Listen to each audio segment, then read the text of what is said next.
Now let us take a look at how these three doshas, that is Kapha, Vata and Pitta, how they vary according to the different seasons, because according to different seasons the different qualities keep changing.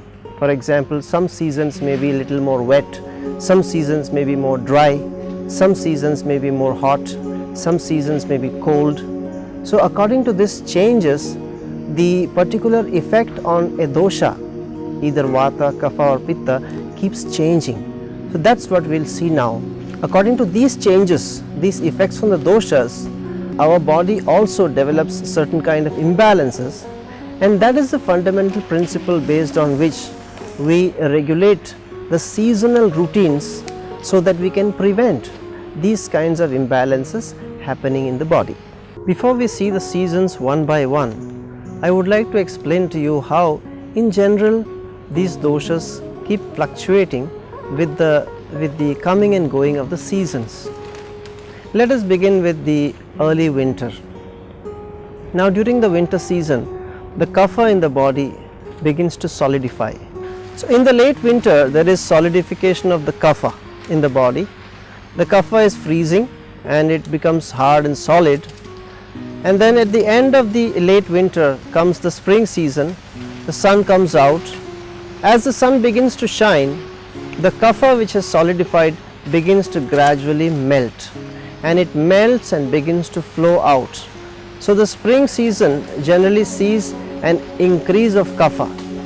At the end of the spring season, when the summer comes and the sun becomes hotter, it dries up all that kapha which has melted, and there is the decrease in the kapha in the body. Now during the summer, the pitta, that is the fire element in the body, slowly begins to increase, and by the end of the summer the pitta has increased so much, and then begins the rainy season. But during the rainy season the pitta doesn't cause any problem, because there is a cold climate, there is a cold atmosphere which does not allow the pitta to aggravate and cause problems. But at the same time, due to the coming of the rainy season, the pitta acquires a flowing quality, a liquid kind of quality, and as the rainy season comes to an end, that aggravated pitta which has acquired the drava or the flowing quality, liquid quality, begins to flow to different parts of the body and starts creating problems, and that is the beginning of the autumn season or the end of the rainy season. Similarly, with the case of vata, during the summer season, the vata in the body begins to aggravate and build up, but it does not create problems because there is the heat of the summer which helps to balance the vata. As we know, vata is a cold energy, and the heat of the summer begins to balance that vata.